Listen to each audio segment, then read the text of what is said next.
जय हिंद मेरे प्यारे विद्यार्थियों, आपका अपने YouTube channel RK. Verma maths में स्वागत। दोस्तों चलो आज हम फोर्थ टाइप पढ़ेंगे मेरे दोस्तों। चलो इसको मैं फोर्थ नहीं बनाया। पाई चार्ट में जो चौथा टाइप है जिसको हम लोग तालिका की व्याख्या एवं विश्लेषण कहेंगे मेरे दोस्त। बहुत ही अच्छी टॉपिक है, एक क्वेश्चन इससे आने वाला है, कन्फर्म है। देखिए क्योंकि ये निर्धारित कर दिया गया है आपका कि पाई चार्ट और पाई ग्राफ और ये वाला तालिका इनको मिला के, क्योंकि देखा जाए जो क्वेश्चन आपका है वो तालिका से भी आने के लिए निर्धारित है, कंफर्म है, उसमें कोई दो राय नहीं है। तो मेरे दोस्तों आपको ध्यान से समझना है, क्वेश्चन में बहुत अच्छा लाया हूं, आपको समझना है और पूरी तरह से समझना है, ठीक है। चलो क्वेश्चन में क्या कह रहा है कि एक तालिका बना दिया है, इसको हम लोग तालिका कहते हैं, ठीक है मेरे दोस्त। ये तालिका बनाया हुआ है, कुछ इसके ऊपर इंस्ट्रक्शन थे वो मैं पढ़ दे रहा हूं, आप उसको ध्यान से सुन लीजिए, ठीक है। प्रश्न में आपके कह रहा क्या कि निम्न तालिका में 4 व्यक्ति ए बी सी तथा डी सप्ताह के विभिन्न दिनों पर वस्तुओं की बिक्री कर रहे हैं। यानी जो ए बी सी डी हैं वो सप्ताह के विभिन्न दिनों में कुछ बिक्री कर रहे हैं। बिक्री का मतलब कोई प्रोडक्ट है, उस प्रोडक्ट को वो क्या कर रहे हैं, बेच रहे हैं। जैसे ए सप्ताह के 4 दिन में बिक्री कर रहा है, सोमवार को ये 40 बिक्री कर रहा है, मंगलवार को 35, शुक्रवार को 25 और शनिवार को 30। इसी तरह से बी भी कर रहा है, इसी तरह से सी भी सेलिंग कर रहा है और डी भी इस तरह से कर रहा है मेरे भाई, ठीक है। इसी के आधार पर एक क्वेश्चन बना हुआ है, उस क्वेश्चन को पढ़ेंगे, आपको अच्छे से मैं समझाऊंगा और उसका आंसर भी आप बहुत अच्छे से देंगे मेरे भाई, ठीक है। देखिए क्वेश्चन में क्या कह रहा है कि मंगलवार को ए द्वारा बेची गई वस्तु तथा शनिवार को सी द्वारा बेची गई वस्तु का अनुपात। बहुत अच्छा क्वेश्चन, बस आपको समझने थे कि यहाँ पर ए बी सी के किसी भी प्रोडक्ट को बनाया गया है और बनाने के बाद उस प्रोडक्ट को बेचा गया है, जो कि ए की जो कैपेसिटी है सोमवार को 40 ही प्रोडक्ट बेच पाया है, बी जो है वो ए जो है मंगलवार को 35, ऐसे सोमवार को बी 45, सोमवार को सी 25 और डी 20 प्रोडक्ट बेच रहा, सेल कर रहा, ठीक है मेरे भाई। तो चलो मैं देखता हूं और आपको समझा रहा हूं बढ़िया से, ठीक। चलो कह रहा क्या, मंगलवार को ए की बात कर रहा है मेरे दोस्त। ए की बात करें और मंगलवार की बात करें तो ए का मंगलवार, चलो ए मैं इधर लिख दिया, आपको सिर्फ समझाने के लिए ऐसा कर रहा हूं, मंगलवार। और फिर किसकी बात कर रहा है, मंगलवार, यानी मंगलवार को ए द्वारा बेची गई वस्तु तथा शनिवार को सी। अब सी की बात कर रहा है शनिवार, क्या मेरे दोस्त, शनिवार की बात कर रहा है। मंगलवार की बात करें तो ये 35 प्रोडक्ट बेच रहा है और शनिवार की बात करें सी की तो वो कितना बेच रहा है, शनिवार की बात करें तो 45। इस तरह से 5 7 35 और 5 9 45 मेरे दोस्त 7:9 अनुपात में हो गया आंसर। चलिए ये इतना दिखाई दे रहा है ना, चलिए तो ये चीजें हम कर सकते हैं क्या कि ये यहाँ पर हमारा हो गया 7:9। मेरे दोस्तों ये बहुत ईजी है। क्यों ईजी है, बशर्ते ये दिक्कत क्या होता है कि आप लोगों ने कभी इस टॉपिक को पढ़ा नहीं, इस वजह से आपको ये कठिन लगता है और आपसे ये होने की इम्पॉसिबल लगती है। तो अब यहाँ पर मैं ये क्वेश्चन आपको बता दिया, अब तो कोई इम्पॉसिबल नहीं है इस तरह के अगर क्वेश्चन आते हैं। चलिए अगले क्वेश्चन पे चलते हैं मेरे भाई। तो दोस्तों ये दूसरा क्वेश्चन आपका है जो कि बहुत ही बेहतरीन है, आपको इसको अच्छे से समझना क्योंकि ये परसेंटेज का क्वेश्चन, इसमें प्रतिशत पूछा गया, ठीक। कह रहा क्या, सोमवार को डी द्वारा बेची गई वस्तु कामा शनिवार को सी द्वारा बेची गई वस्तु का कितना प्रतिशत था। तो मेरे दोस्त आपको यह समझना है, देखिए लैंग्वेज ही समझने, लड़के क्या गलती कर देते हैं, वो डी सोमवार को जो डी कंपनी थी या डी प्रोडक्ट जो था वो बेच रहा है और शनिवार को सी जो बेच रहा है वो डी वाला कितना, शनिवार वाले का कितना प्रतिशत है ये पूछ रहा है, अधिक या कम नहीं पूछा। लेकिन मैं आपको इसी में अधिक का भी बता दूंगा, कम का भी बता दूंगा, जो अलग से क्वेश्चन आपके, ठीक। चलिए देखते हैं क्या कह रहा। सोमवार को डी की बात करें तो सोमवार ये कॉलम है, ऐसे आप आइए और डी की बात करें तो डी कितना बेच रहा भाई, 20 बेच रहा। अब यहां पर अगर हम आगे बढ़े तो शनिवार को, शनिवार वाला टेबल ये है और शनिवार को सी द्वारा, सी की बात करें तो ये 45, सी बेच रहा 45। अब ये हो जाएगा 5 चौक के 20 और 5 9 45। दोस्तों मैं आपसे बार बार कहता हूं कि जब कभी भी परसेंटेज या अनुपात लेना हो तो डायरेक्टली काटने की कोशिश कीजिए। इस तरह से देखा जाए तो 4 9 का कितना प्रतिशत है, प्रतिशत बनाने के लिए 100 से आपको मल्टीपल करना पड़ेगा, ठीक है। 4 9 का कितना प्रतिशत है तो ये हमने कर दिया, 4 को ऊपर 9 को नीचे और गुणे 100 से कर दिया। अब ये जब आप करेंगे तो कितना हो जाएगा, 9 करने 9 हो जाएगा, फिर यहाँ दोस्त 1 बचेगा, फिर 9 करने 9 हो जाएगा, 10 मिलो, फिर 9 करने 9 और 9 करने 9, कुछ इस तरह से आप करेंगे। अब यहाँ पर अगर देखा जाए तो ये कितना हो जाएगा, 4 करने 4, 4 करने 4 यानी 11 44.44% के आसपास होगा दोस्तों। ये हुआ आपका आंसर, 44 कितना मेरे भाई 3 है, ठीक है। तो ये हो गया आपका आंसर। चलिए अगले क्वेश्चन पे चलते हैं। ये जो ऑप्शन था ना यहाँ थोड़ा सा गलत लिख उठा है, वो दूसरे क्वेश्चन का था। ये 44.44% ही होगा बाबू, ठीक है। हाँ हो सकता है नियरेस्ट कर दे, कभी लगभग कर दे, तो ये दूसरे क्वेश्चन का ऑप्शन लिख उठा था, उसके नीचे का, ठीक। चलिए अगले क्वेश्चन पे चले हम लोग। चलिए ये आपका तीसरा क्वेश्चन, इस टेबल से जो तीसरा क्वेश्चन है उस क्वेश्चन को हम करेंगे दोस्तों। कह रहा बी, सी तथा डी, बी की बात कर रहा है, सी की बात कर रहा है और डी की।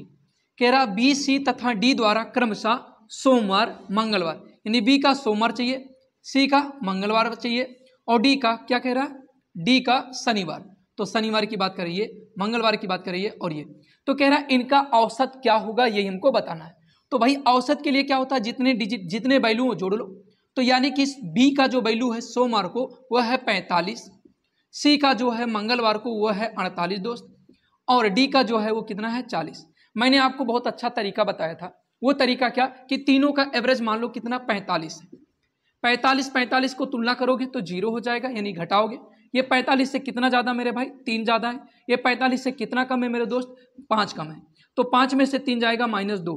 अच्छा एक बात बताइए, 2 को कितने लोगों में बांटना है, 3, 1 2 3 लोग हैं, 3 से इसे डिवाइड कर दो तो ये कितना हो जाएगा -0.66, ऐसे करके 7 कर सकते हैं। इस तरह से देखा जाए तो 6 7 की बात करें तो ये हमारा हो जाएगा। कैसे हमने कहा आपको, देखिए अगर यहाँ 45.00 में से आप 0.667 आप घटाते हो तो 10 में से क्या जाएगा, यहाँ से देख लीजिए, 10 में से यहाँ एक 0 और बढ़ा लीजिए, 10 में से 7 जाएगा 3 बचेगा मेरे भाई, 9 में से 6 जाएगा 3 बचेगा, 9 में से 6 जाएगा 3 ही बचेगा और ये आपका 44 हो जाएगा। तो इस तरह से मैंने आपको बताया कि ये चीज़ें ही बताती हैं कि इतना कितना जोड़ा जाए कि ये 100 हो जाए। तो ये 7 में कितना जोड़ा जाएगा 3, तो 3 जिसका लास्ट में इकाई अंक था वही हमारा आंसर हो गया मेरे भाई, और किसी में इकाई अंक 3 नहीं था। चलो नेक्स्ट क्वेश्चन पे चलते हैं बाबू। ये रहा चौथा क्वेश्चन दोस्तों, और इसको बढ़िया से आप समझिएगा, ठीक है। क्या कह रहा, सप्ताह के सभी 4 दिनों, सप्ताह में कितने दिनों की बात कह रहा, सभी 4 ही दिन है, सोमवार, मंगलवार, शुक्रवार और शनिवार। 4 दिनों में डी द्वारा, तो डी की बात कर रहा, तो भाई डी की बात मैंने कहा तो डी को बना लिया। डी द्वारा वस्तु की बिक्री की तुलना में बी द्वारा वस्तु की बिक्री में कितने प्रतिशत, देखो बी में कितने प्रतिशत की वृद्धि हुई है, यानी अब यहाँ पर वृद्धि वाले भी क्वेश्चन। देखो अभी तो मैंने आपको परसेंटेज बताया, अनुपात बताया, अनुपात के बाद परसेंटेज बताया, और परसेंटेज के बाद फिर से परसेंटेज कौन सा, घटाने या बढ़ने, यानी वृद्धि या कम वाला भी परसेंटेज बता रहा हूं, ठीक है। चलो तो डी को जोड़ लेते हैं, ये 6 और 1 7 हो जाएगा मेरे भाई, क्या हो जाएगा 7, और ये कितना हो जाएगा 4 4 8 और 4 12, 127 हो गया। और बी की बात करें तो 5 8 13 के 3 हो जाएगा, 4 5 9 2 11 और 4 15 और 1 क्या हो जाएगा 16।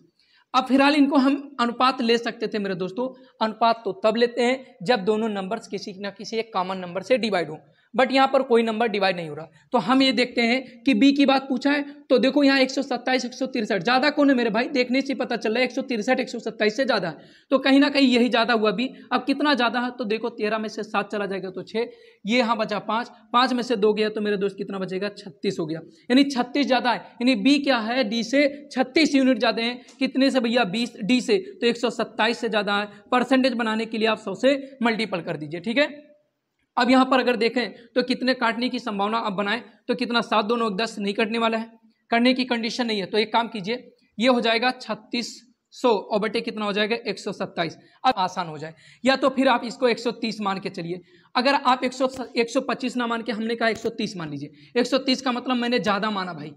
देखो मैं ये सिर्फ आपको काटने का तरीका बता रहा हूँ, डिवाइड करने का आसान तरीका बता रहा हूँ। अगर मैं यहाँ ज्यादा माना हूं तो 100% जो यूनिट जो रिजल्ट आएगा वो ऑप्शन से कहीं ना कहीं थोड़ा सा कम आएगा, बात समझ रहे हो। इसका मतलब मेरा जो यहाँ पर रिजल्ट आएगा उससे थोड़ा सा हमको आगे चलना पड़ेगा। तो अब यहाँ पर आप ध्यान देना, 1 0 से 1 0 कैंसिल हो जाएगा। ये दोस्तों मैं गलत लिखा हूँ, ये बात आप ध्यान के चलिएगा, 127 को 130 बनाओ, ऐसा ना हो कि आपने भी भैया कहाँ से 127 की जगह 130 लिख रहे हैं। मैं सिर्फ आपको अप्रोक्सीमेट बता रहा हूँ, लगभग डिवाइड करने का तरीका बता रहा हूं। अगर देखा जाए तो ये हो जाएगा 13 3 39, यानी कि लगभग ये कितना हो जाएगा 2.2 की बात करें तो 2 की बात ये जाएगा और 2 की बात यहां जाएगा, क्योंकि 3 में कोई ऑप्शन है नहीं। अब यहां पर 2 2 ऑप्शन हो गए, ये दोनों ऑप्शन हो जाएंगे हमारे रॉन्ग। अब यहां पर देखना है कि 360 में हमको देखना है 113 से भाग दिया तो 13 दूना 26 हो जाता मेरे दोस्तों, और ये कितना बचेगा 10 बच जाएगा, बोलो हाँ या ना। अब यहां पर आप डिवाइड करोगे तो कितना हो जाएगा 13 5 65, 13 6 73, 13 7 91, 13 8 104, तो ज्यादा हो जाए 13 7 91। अब दोस्तों आपको कुछ नहीं करना, अब तामझाम कुछ नहीं करना, बस इतने करना था कि जो पूर्णांक आना चाहिए, अब इसके बाद दशमलव की कंडीशन आएंगी। अब आप ये बताइए 127 जब था तो हमने कर दिया क्या 130, जब ज्यादा हमने किया तो 100% जो काटने के बाद पूर्णांक बनेगा वो कहीं ना कहीं कम बनेगा, ऑप्शन से कम बनेगा क्योंकि आपने ज्यादा मान लिया। अब यानी 127 होगा, 130 की जगह पे 127 होगा, तो जरूर कुछ ना कुछ ऑप्शन पहले मेरे वाले ऑप्शन से थोड़ा सा ज्यादा होगा। और थोड़ा सा ज्यादा कौन आया मेरे दोस्तों? 28.3। ये तो 29.1 बहुत ज्यादा है, 27 से बहुत ज्यादा है, इसलिए ये वाला ऑप्शन आपका करेक्ट होगा। आपको अगर चेक करना हो मेरे भाई तो ठीक है, चेक कर लीजिए, और नहीं तो इसी वीडियो को एक दो बार रिपीट करके मेरी बातों को समझने की कोशिश कीजिएगा, ठीक है। चलिए पांचवें टाइप के क्वेश्चन पे चलते हैं। यह रहा आपका पांचवा क्वेश्चन इस टेबल से। कह रहा क्या? सोमवार को बेची गई वस्तुओं की औसत। तो सोमवार की बात करें तो वस्तुएं सोमवार को कितनी बेची गई? 1 2 3 4, 4 तरह की वस्तुएं बेची गई, यानी 40 है, 45 है भाई, और 25 है, और 20 है, ठीक है मेरे दोस्त। फिर मुझसे कह रहा और शुक्रवार को बेची गई वस्तुओं, शुक्रवार की बात करें तो ये 25 हो गया, 28 हो गया, 15 हो गया, और 41 हो गया मेरे भाई, ठीक है। कह रहा है इनका जो एवरेज आएगा और इनके एवरेज दोनों का अंतर बता दीजिए। तो मेरे भाई मैं आपको एक तरीका बता रहा हूं, एक काम करो, यहां पर माइनस ऐसे लगा लो, बहुत आसान तरीका। एवरेज मत निकालना एग्जाम में, अगर इस तरह के क्वेश्चन आते हैं तो उसका तरीका मैं आपको बता रहा हूं। एवरेज मत निकालो, पहले इनको घटा ही लो, क्योंकि एवरेज निकालने का मतलब चार पार्ट है ना, 1 2 3 4, 4 प्रोडक्ट है, तो चारों प्रोडक्ट इसमें भी 4 से डिवाइड करोगे, इसमें भी 4 से डिवाइड करोगे, दोनों का हर बराबर रहेगा। फिर आप क्या करोगे कि फिर से वही घटाने का काम। तो मैं कहता हूं आपको सबसे आसान तरीका क्या करेंगे, इसको घटा लेंगे भाई, ठीक है। 10 में से 5 जाएगा मेरे दोस्त, 5 ही बचेगा, और 4 ये यानी कितना बचेगा? 3, 3 में से 2 गया तो 1 बच जाएगा, ठीक। अब यहां पर देखना है, 15 में से 8 जाएगा तो कितना बचेगा? 7 बचेगा, और 3 में से 2 जाएगा तो 1 बचेगा मेरे भाई, ठीक है।